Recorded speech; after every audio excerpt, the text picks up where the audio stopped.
V Praze nabírám Víta Šandrůčka a Honzu Koteru a jedeme na Čerťák. Je to prima jezdit ve víc lidech.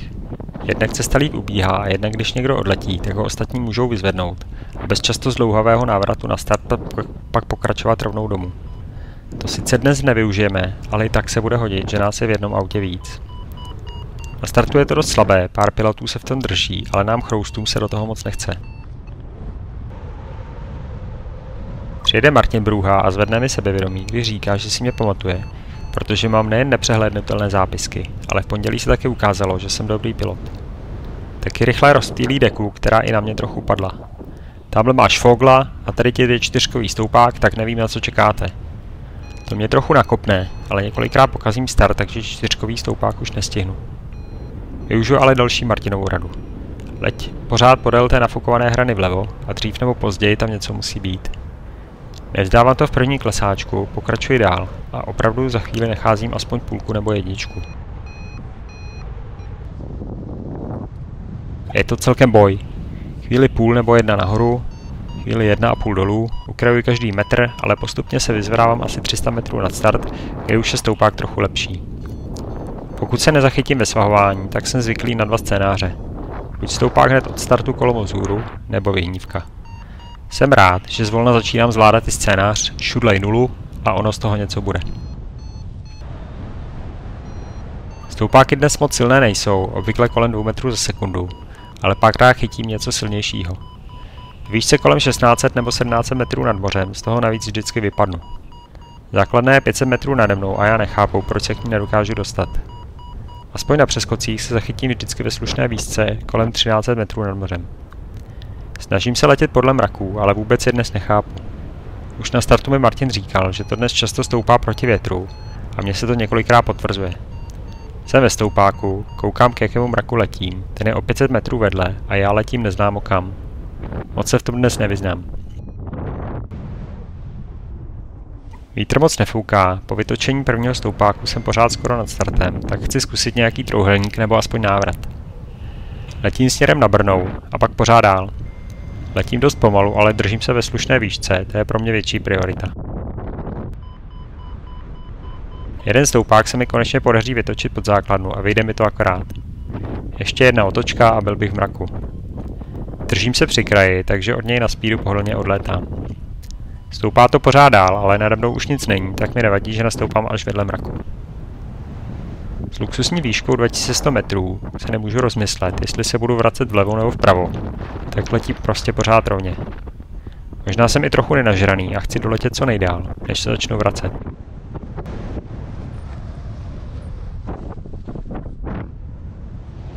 Vlevo i vpravo jsou mraky, ale přede mnou je modrá díra, do které letím.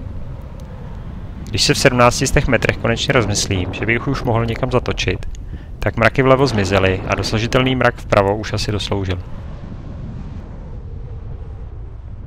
I tak ho zkusím, ale je až za Bukovou horou, kam si s malou výškou už netroufnu. Vysílač na Bukové hoře vypadá impozantně. Z Čerťáku jsem na něj koukal a přišlo mi trochu nerealistické, že bych doletěl až k němu. Před vysílačem se otáčím a doufám, že se zachytím na kopcích kolem řeky. Údolím ale fouká z východu, takže hranic nedávají. Nad vesnicí se už taky nezachráním a přistávám vedle řeky. Kluci, které jsem vezl z Prahy, zrovna šlapou z přistávačky nahoru na Čerťák, ale Kája je tak hodný, že pro mě přijede. Zrovna mi jede autobus, tak se mu aspoň trochu přiblížím. Díky, Kájo!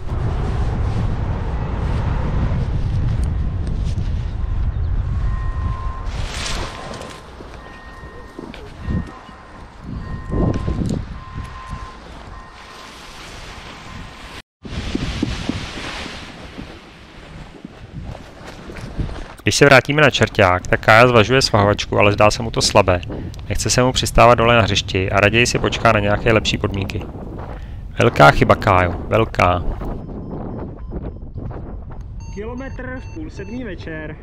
Vítkem a Honzou se sejdeme všichni ve stejný čas u startu, takže bychom už mohli jet domů, ale kluci si chtějí ještě posvahovat. Kájovi se to zdá slabé a odjíždí domů.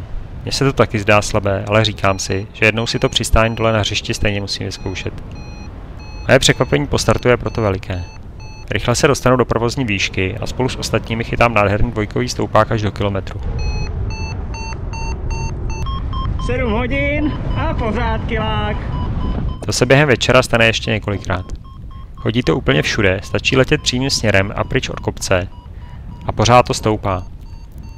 Znám to na rané při lamináru, kde se dá letět až k silnici prakticky bez klesání, ale tohle je něco jiného.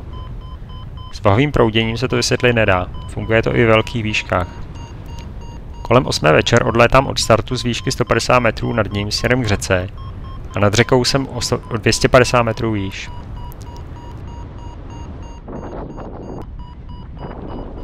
Zpočátku to připisuji nahřátým lesům, které večer dlouho chladnou a postupně uvolňují teplo, které už vzduch nemá. Stoupání nad řekou se dá asi vysvětlit katabází. Studený vzduch se stupuje k řece, kde uvolňuje vzduch, který tam je. Ať je to, co je to paráda. Výšku získávám bez jakékoliv snahy a můžu si s ní dělat, co chci. Jednou letím až na zámeček u Ústí. Letím bez speedu, na trimu mám opadání asi půl metru za sekundu a dopřednou rychlost 15 km/h. Se speedem 1 metr za sekundu a dopřednou rychlost 25. Vyplatí se tedy letět bez něj. U zámečku už přeci jen nějakou výšku ztrácím, ale pořád jsem hezkých 150 metrů nad startem. Dokluzem by to zpátky ke startu samozřejmě nevyšlo, ale spoléhám na to, že les něco dá. A taky, že dává. Po hodině lítání se rozhoduji klidné a trvale stoupávé podmínky využít na cvičení. Nejdřív dělám wingcovery. Myslím, že už je vykraju docela pěkně, ale výjezdy musím trénovat. Když z nich chci vystoupit moc rychle, tak se křídlo nebezpečně houpe.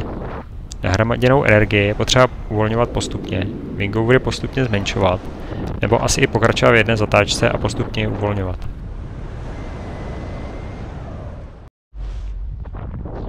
Když doletím nad řeku, odhodlávám se zkusit i spirálu. Mám před ní velký respekt, září půjdu na SIF, ale říkám si, že nebude od věci už předtím aspoň trochu něco umět. Zrovna včera jsem viděl instruktážní video, tak to mám v živé paměti. Začnu vlastně jen takovou prudčí 360 a hned z toho vyjíždím. Postupně náklon křídla i zatáčku dělám prudčí a snažím se v tom nějakou chvíli udržet. Vario nebučí, takže to spirála není, ale po několika pokusech už bučet začne. Křídlo se mi, myslím, daří ovládat celkem dobře. Po nástupu do spirály povoluji vnitřní brzdu, během spirály letím odbržděný a když se mi nelíbí síla rotace, tak buď trochu utáhnu vnitřek nebo vnějšek. Jíždím mírně nabržděný vnějškem. Snažím se počítat, kolik otoček udělám, ale moje mozková kapacita na to nestačí. Vnímám, na kterou stranu jsem otočený, ale počítat už nezvládnu. Po výjezdu ze spirály se trochu motám, asi jako z kolotoče.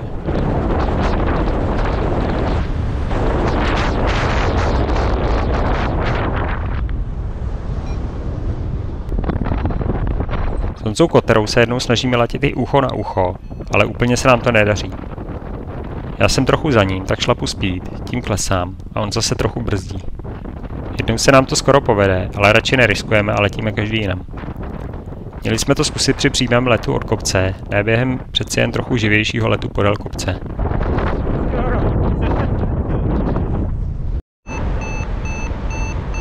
Z přistání na Čerťáku mám respekt, raději přistávám až nahoře na louce u lesíka. Po 2 velmi klidných hodinách je turbulence trochu nezvyk, ale řeším ji 100 metrů nad zemí, pak už je let v zásadě klidný. I tady to na mnoha místech stoupá, takže nad zemí se vykracuje několika 360kami. Klidných podmínek na vyzkoušení spirály v dobré výšce si velmi vážím.